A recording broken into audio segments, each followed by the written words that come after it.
brand new episode of Virtual Coffee. My name is Alexa Collier, and on this podcast, I sit and chat with accomplished and innovative early career professionals and small business owners. Now, with me today is Bri, the founder of BRITE Bites.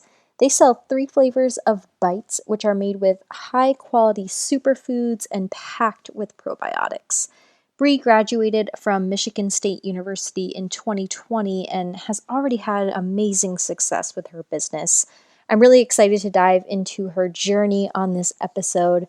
And before we do just that, as always, I would really appreciate if you could rate and review Virtual Coffee on the Apple Podcasts app. You can also follow us on social media like Instagram and Facebook. It's all at Virtual Coffee Podcast. Thank you so much for your support and happy listening. Now, let's talk with Bri.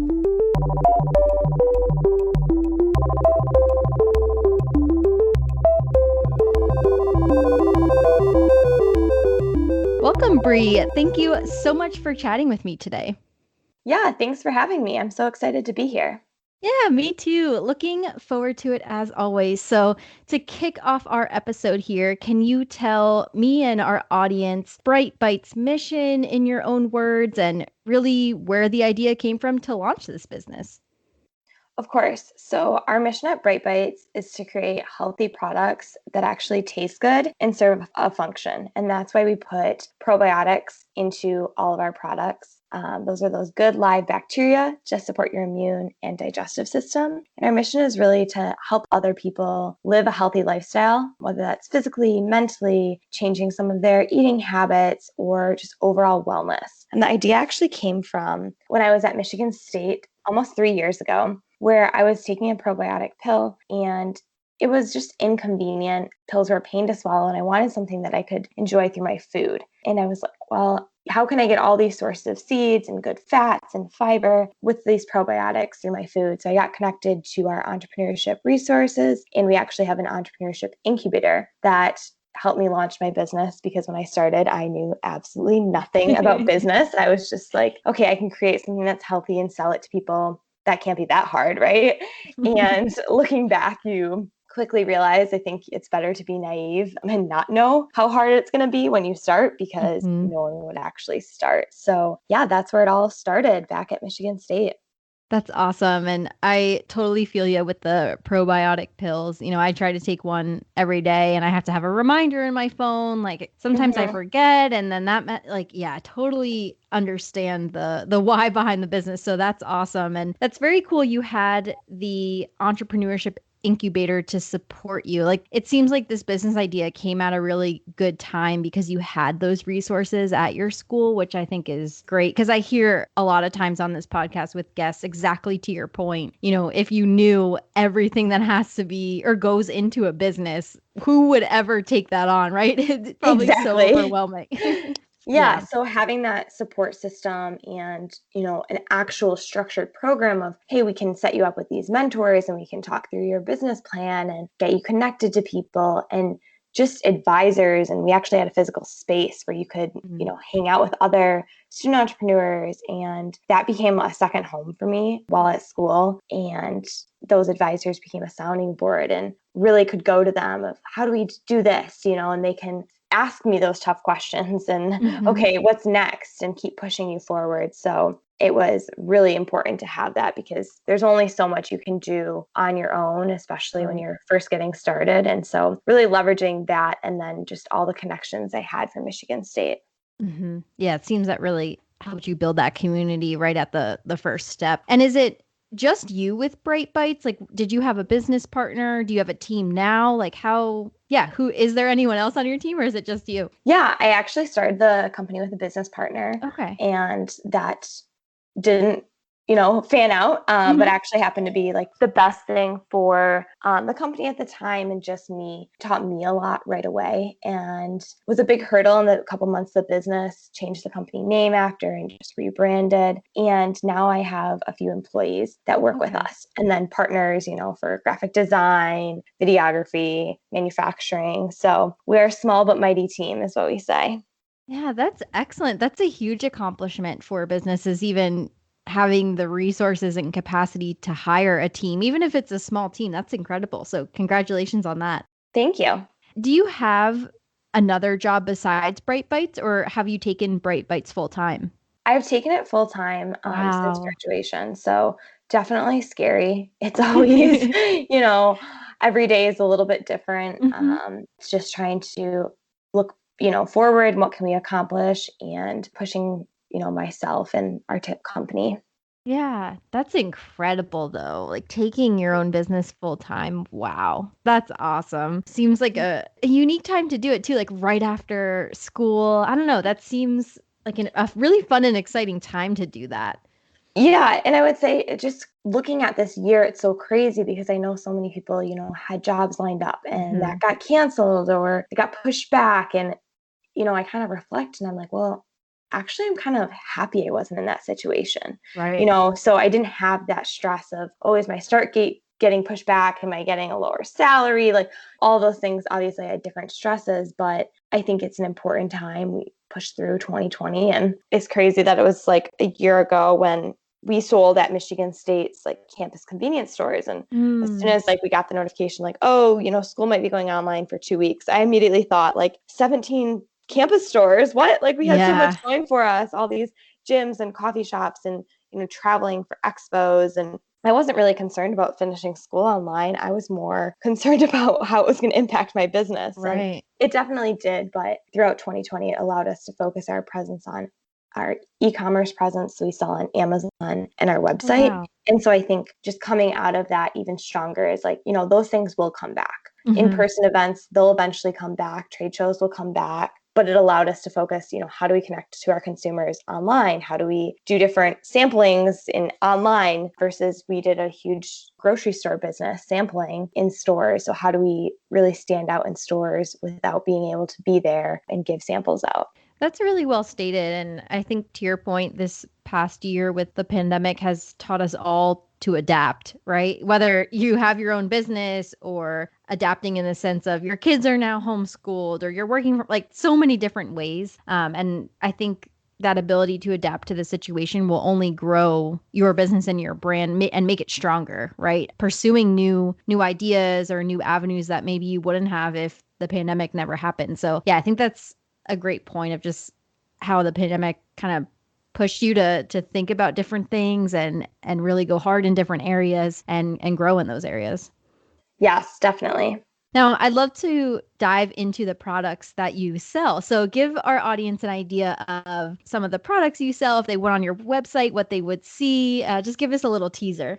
Yeah, so we just updated our product packaging and introduced our line of bright bars in the beginning of 2021, which was a whole process, looking back. So we have 3 flavors. We have a coconut crayon, dark cocoa, and PB and oats. They're Mm. all packed with organic chia and pumpkin seeds, and then those live probiotics. Plus, either they're having oats or some type of nut butter, cacao nibs, high in magnesium. So, really clean and natural ingredients. And you can get our bites, which are individual little bites in gusset pouches. So, they're resealable, great for like families or to have in your desk. And then our new addition, which has been a favorite between customers and everyone, has been our bars, just taking them on the go. We know the bar card category is crowded, but we aren't putting in all these fake artificial sweeteners.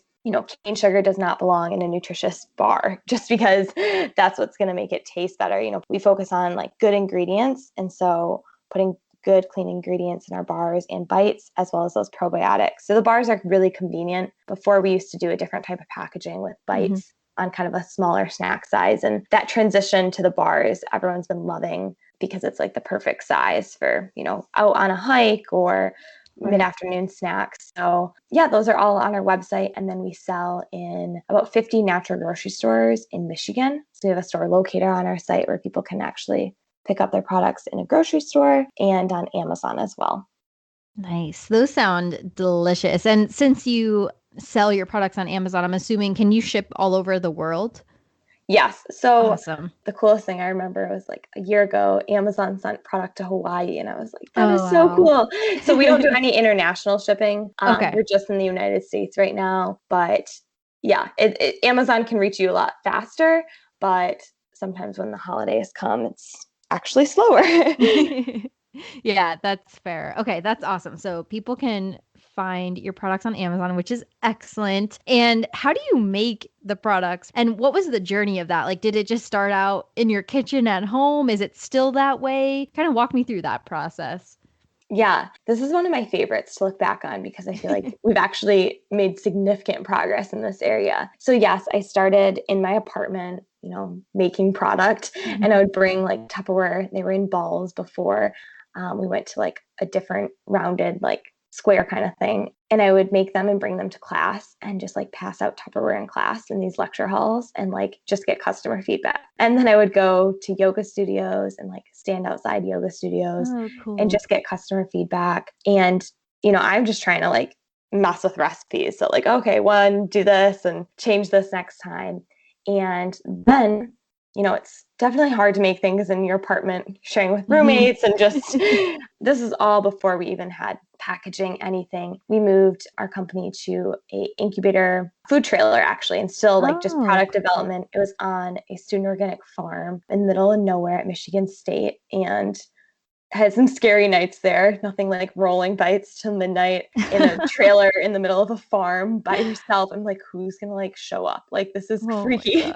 gosh. um, we used to drizzle chocolate on our bites, and so I would like put them outside if I was out there in the winter because I didn't have Yeah. like freezer space. So I would just like they're just samples. They can sit on top of the trailer while they freeze. But we didn't start selling out of there. That was all just product development and getting the space licensed. There was actually a student-run tea company that worked out of there before, so it was a full official kitchen, which was really neat. And I wish I need to go back one day and look at it because it's, one table, one stove, so tiny. Then we moved to an incubator kitchen based in Lansing, and we're still hand rolling all of our product. It was a really slow, long 14-hour days, every week of just like hand applying labels, hand rolling product, sourcing ingredients from Costco because I couldn't like get pallets of oats from any suppliers. So we were there for about a year. And during that time, it was like, I would just say crazy. I was doing deliveries to stores, making the product, delivering it to stores, invoicing it, trying to sell, like doing absolutely everything.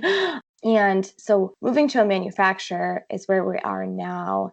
And it's been a challenge finding a manufacturer that can scale with us, that doesn't have these huge minimums for, a major CPG company that's not requiring, 5 million units to be produced every week. But it's been one of the best things because it's allowed me to step out of that manufacturing and worry about the sales and the distribution, and now working with distribution partners instead of me going to every store. And so it's been a really interesting journey. Like I learned so much on the manufacturing side, and you never would have thought the different consistencies of honey and just about food science and all these types of equipment, and everything that could gone wrong at a manufacturing run for us has gone wrong.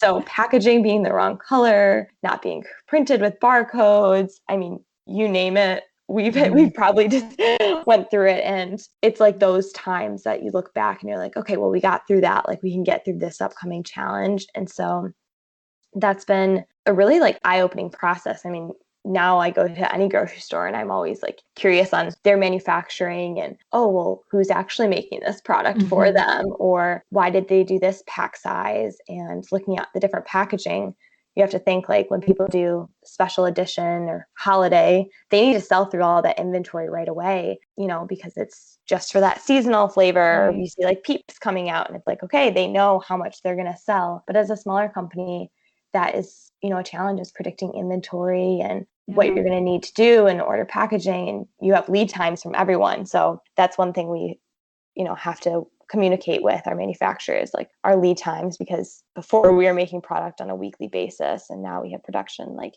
about every month, these major runs, but still things get delayed. What a journey. That's incredible. It seems like so many lessons along the way and such growth in what you said 3 years about. Yeah.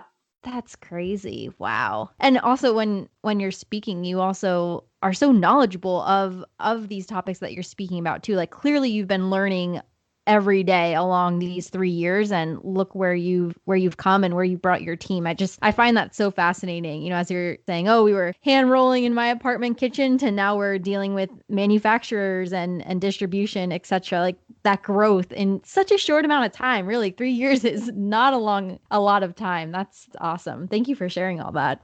Yeah, no, it's definitely, you said like you learn a lot, and it's like, yeah, sometimes you just learn on the fly. You're like, Yeah. oh, what does that mean? Like I feel like a lot of entrepreneurs can relate to, you learn from experience. And that's what I would say, like, I liked about and do like about business compared to like being in school.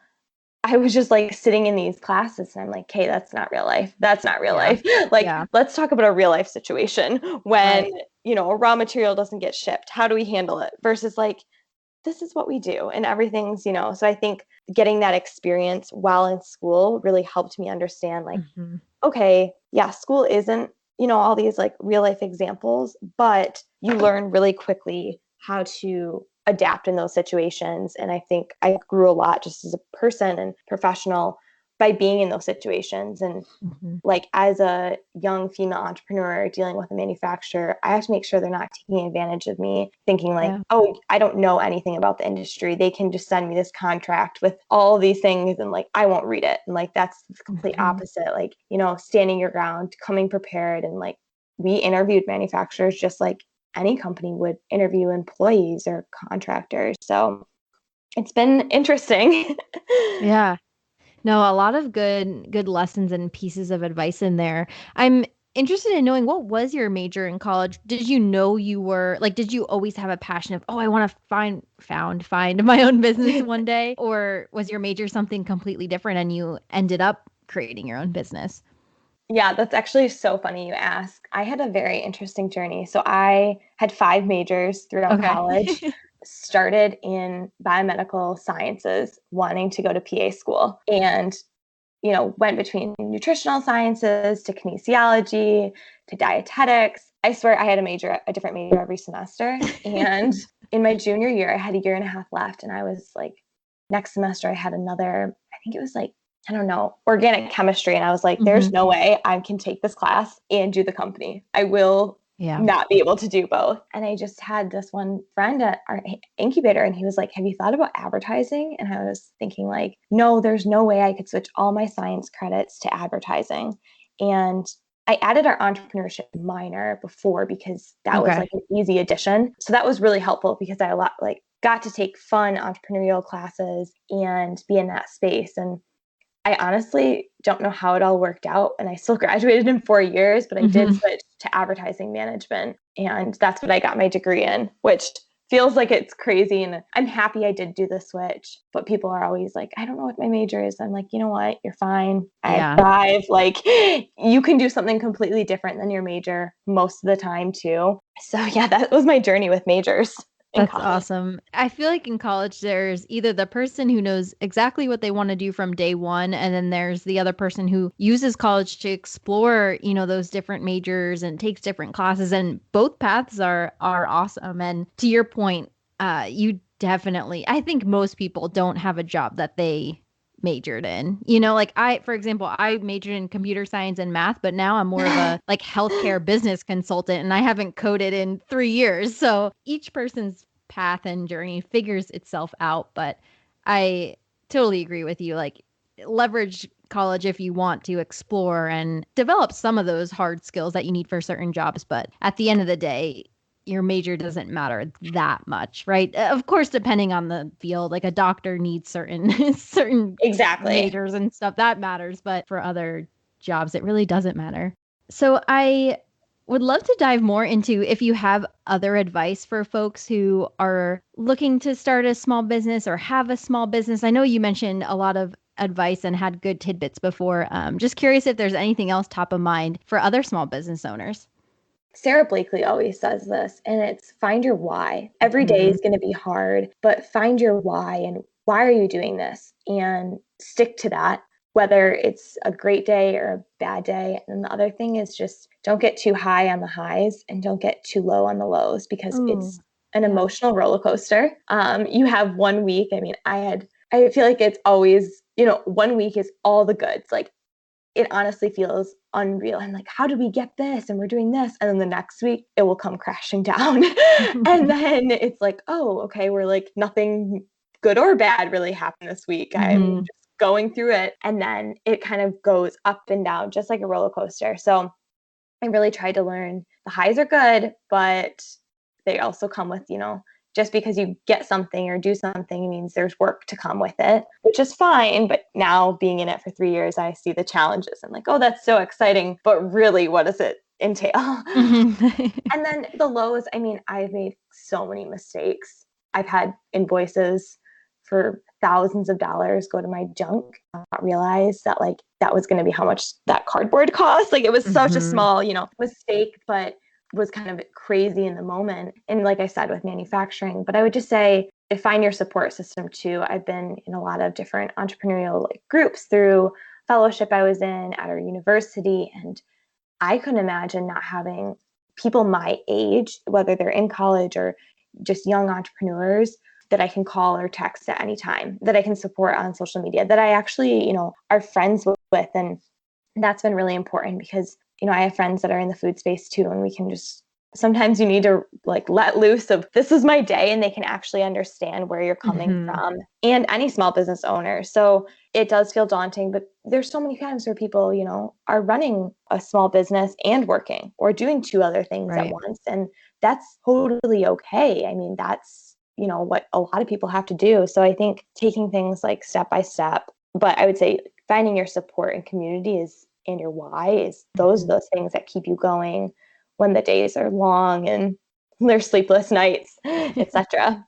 Right. Yeah, I think those are great pieces of advice and definitely themes we hear on this podcast. And I love that don't get too high in the highs or too low in the lows. I think that is great advice for anyone. I can really resonate with that because I think I tend to get really involved in my job and my work or anything in life, and I get really invested and sometimes I start to overthink or overanalyze. And I think to your point, it's feel the emotions, go through it, ride that wave, but don't go too high or too low, right? Kind of watch yourself on those boundaries. I think that's great. I really love that.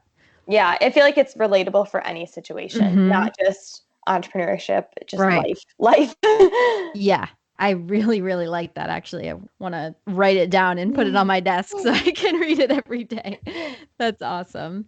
Kind of on the same train of advice and with you being a full-time business owner, do you have any best practices for work-life integration, kind of finding that balance? Like, I'm always curious with small business owners, how do you not just want to work on the business 24/7? And I'm sure a part of you does because that is your life really, but how do you still find time for friends or family, other hobbies, like any best practices there?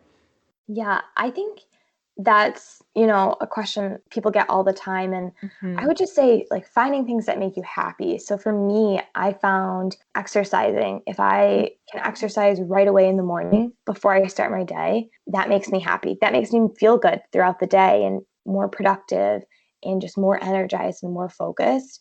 And so taking that 30 minutes, an hour, whatever that is, and then cooking. So especially like dinner after a long day, or just if I'm like, you know what, I need a break from work, is like I can shut my computer and go and cook a meal that's something that I want. It's nutritious, or I can try a new recipe or cook it with family or friends. And those are the things for me that like help me distract from work, or getting outside, definitely, and just like leaving your computer. And I think it's actually been something I've learned more of in like the last year, just because things slowed down after I didn't have school and I wasn't running and traveling as much for trade shows and running to class to a meeting to this. You're more just kind of stuck behind your computer, is really like getting outside in the middle of the day or going for a walk or taking that 5-minute break. Like no one can sit at their computer from 7 to 7 p.m. or 8 to whatever, how many hours you work, and realizing like from 8 to 5, like I can work when I want, when I get my things done. Some days I'm not productive at 2 o'clock, and that's okay. I can go outside or I can do something. And then, yeah, there's some nights where I feel like I'm so productive at 9 p.m., but that works for me. Like, Yeah. I can get things done. I think it's just like understanding not falling into this trap. Like, no one needs to sit behind their computer for this many hours a day. Like, do what makes you productive. And I see the whole workforce kind of shifting like that. It's, if you can get your work done wherever and whenever, like, this is what we want to see. We want to see you be productive. And relating that back to, balancing everything else, is you have to have that balance. You have to have that time for yourself in order to give to others. So if you're not taking care of yourself, and that means so many different things, is you can't give to your employees. You can't give to your coworkers. You can't give to your clients what they need if you don't put time for yourself. So, and it's not easy. I mean, I take care of myself, right? I'm not, taking care of kids and a family and all this. Right. So I have no idea how some of those people do it, but I think it all comes back to, like, if everyone can take 5 minutes from themselves, 10 minutes from themselves, and feel more grounded throughout the day, it's manageable. We all can do it. We all have the same 24 hours in the day. It just matters on how we're spending that and how that puts us a little bit further ahead in, like, our life and our goals. Yeah, a lot of great insights there. I love the point of finding where you work best. And I think the pandemic has really allowed us to do that, especially for corporate America, where we're so used to 9 to 5, go to the office, sit at a desk. And I think the pandemic is really pushing all of us to realize what does work truly best for you. And I think that's great. And I hope to see a lot of people and companies embrace that. And yeah, to your point, like taking time for yourself, because really your health impacts your work and your business and your job and everything in your life, right? You really do need to come first, at least for a little bit of your day, right? I know sometimes Yes. your work has to be the priority, or your kids or your dogs, whatever, but making sure that at least at some point in the day you are number one, and whatever that means for you, whether it's exercising, doing a crossword puzzle, taking a walk, I don't know, whatever works for you, just putting yourself as number one, just to give yourself that time and space you need. I agree. That's excellent. Great pieces of advice there, and really well stated. So Bright Bites is full time for you. Is that the plan for the foreseeable future? Just continuing with this company, or are there other ventures or ideas that you have? Yeah, I think it is for now, but I don't know. I feel like I'm so young, and I feel like Right. it's taught me a lot, but I think it'd be interesting to explore a business not with products or not with inventory, or I'm really, like, rooted in the health and wellness space. And I think that there's, a lot, not that can be done there, but, like, a lot of opportunities for me to get Yeah. involved even further there. I used to teach group exercises classes back in high school. So I would, like, love to get back into some of those things. And even, like, while running a business, you see all these companies that come out with softwares to make whatever it is, lead tracking easier, or sales tracking or inventory. And I think those are always interesting too, because they see a problem either from running a business, whether it's a fulfillment center or some type of, like, digital marketing software. Not saying I have any of those ideas right now, but I think once you have that experience of, oh, I wish I had this, Yeah. I wish I Yep. had this type of tool as a business owner. And I think how the world's shifting, that a lot of things can change too on what's needed. And we're probably going to see a lot of businesses come out of 2020, just like we saw in 2008. That's when all these companies were just getting started. I think, is it like Square, the digital processing? There was a few, or I don't know if it was like some of the door delivery services that are so common to us now, is like, that's what everyone's saying. In the pandemic, you're going to see these new companies kind of rise through, and Right. there's new technologies. Just think of the way that travel's done, or contactless delivery and contactless check-in, and all these things have just completely changed. Or I think one of my favorites actually is, like, virtual doctor's appointments. Yeah. Yep. Like, if you just need to, like, see someone really quick or have a question, like, you don't need to drive there and, like, sit there. Yeah, sometimes you do. Like a dentist, a little bit hard to do virtually, Sure. but that's so important for people that maybe don't have a car or really live a busy life and they're traveling, or, they're then can't bring their kids. And so I think that there's so much that is actually good that came out of this year, which is kind of far from the question you asked. But I think that there's a lot in the world that I would love to, like, try out and do as well.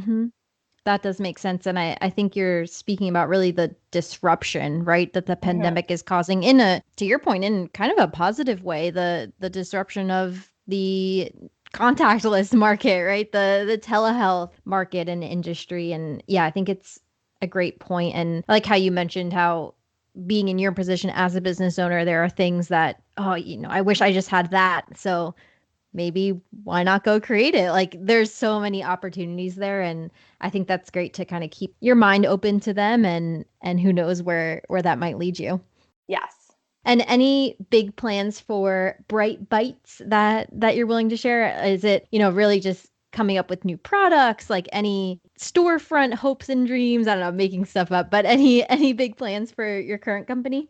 Yeah, so we do have 2 new flavors in the works, and we've had Okay. our 3 original starting flavors for a while. So that makes me really excited. Every time I mention the flavors to people, they get excited. So I'd love to get that kind of started. It's moving, and maybe by summer, get those Awesome. into the market. And we actually have a pretty big store announcement coming Friday this week, upcoming week. Nice. So on our social media, where you can actually find us in stores pretty much nationwide, which Cool. is Very cool. exciting. And I think is it new product lines? Eventually, yes. Keeping our packaging always like changing and with the times. Hmm.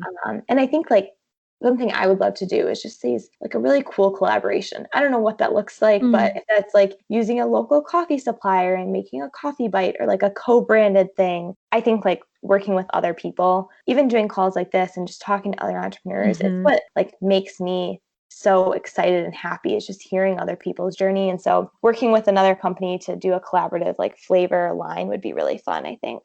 Yeah, it's an awesome idea. I think in the smaller business world, especially, there's so much room for collaborations. And I love your idea of like combining flavors with someone else or co-branding the packaging, like you mentioned. Those are Mhm. all excellent ideas. And I'm looking forward to the announcement. I'll have to look out on your Instagram and social medias. That's excellent. Very Yeah. exciting.